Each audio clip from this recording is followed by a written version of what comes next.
Hello বন্ধুরা, এই অঙ্কটি দেখো কীভাবে তোমরা খুব অল্প সময়ের মধ্যে এই ধরনের অঙ্ক পরীক্ষা আসলে করতে পারবে। দেখো কী বলেছে, কোনো বস্তুতে অঙ্কিত মূল্যে 10% ছাড় দেওয়ার পর 25% লাভ হয়। যদি বস্তুটি ক্রয় মূল্য 405 টাকা হয় তাহলে অঙ্কিত মূল্য কত হবে?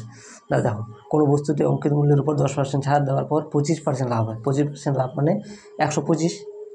25% লাভ মানে কি? 125 অনুপাত 10% ছাড় মানে 90। 10% ছাড় কী বলেছে? তারপর দেখো, আচ্ছা, যদি এই বস্তুটির ক্রয় মূল্য 405 টাকা হয় তাহলে অঙ্কিত মূল্য কত? দেখো, ক্রয় মূল্য 405 টাকা,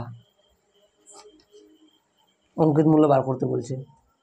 এই 90 নিচে, 125 এখানে, এটা কাটাকাটি করবো। 5 8 90, 5 81, 5 81, 405, 9 দিয়ে 9 দুগুণে 18, 9 9 81।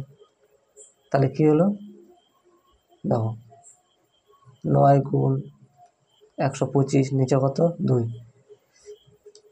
এটাকে কী করে 9কে 125 দিয়ে গুণ করলে কত হবে?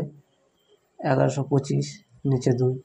এটাকে আমরা যদি ভাগ করি, 1125কে 2 দিয়ে 5 দুগুণি 10, থাকলো কত?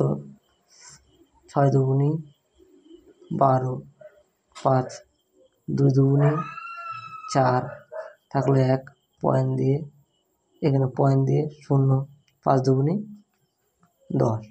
এইভাবে আমরা অঙ্কটি করতে পারবো। এর উত্তর কী হবে?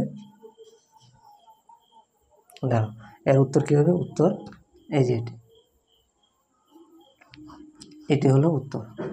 তাহলে এই ধরনের অঙ্কগুলি খুব অল্প সময়ের মধ্যে আমরা যে কোনো কম্পিউটার পরীক্ষা আসলে করতে পারবো। ধন্যবাদ।